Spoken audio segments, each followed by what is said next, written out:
الرحمن الرحيم عن أبي سعيد رضي الله تعالى عنه قال قال رسول الله صلى الله تعالى عليه وسلم يقول الرب عز وجل من شغله القرآن عن ذكري ومسألتي أعطيته أفضل ما أعطي السائلين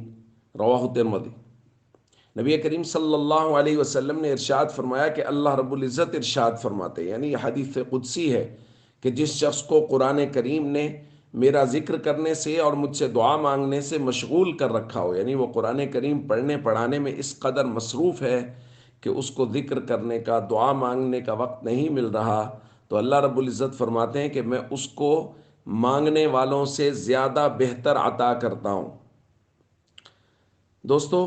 قرآن کریم اللہ تعالیٰ کا کلام ہے اور اللہ رب العزت کو اس سے بے حد محبت ہے،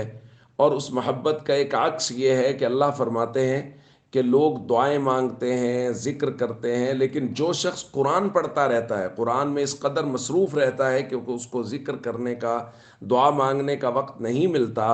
تو اللہ فرماتے ہیں کہ مانگنے والوں سے زیادہ بہتر میں اس کو عطا کرتا ہوں، کیونکہ یہ میرے کلام میں مصروف ہے۔ تو یہ بڑی خوشخبری ہے قرآن کریم کے طالب علموں کے لیے، اور جو قرآن کریم پڑھتے اور پڑھاتے ہیں، اور خاص طور پہ رمضان المبارک میں جن لوگوں کو قرآن کریم تراویح میں سنانا ہوتا ہے،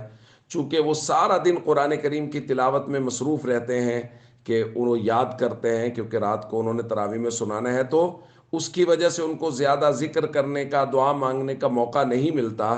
تو ان کو چاہیے کہ وہ خوش ہو جائیں کہ اللہ رب العزت فرماتے ہیں مانگنے والے جو مانگتے رہیں گے میں ان سے بہتر تمہیں عطا کروں گا، چونکہ تم میرے کلام میں مصروف ہو۔ تو اس لیے ہم سب کو چاہیے قرآن کریم کی تلاوت کثرت سے کریں، اور رمضان المبارک میں اس کا معمول پہلے سے کہیں زیادہ رکھیں، اور غیر رمضان میں بھی اس کو لازم پکڑیں۔ السلام علیکم ورحمۃ اللہ وبرکاتہ۔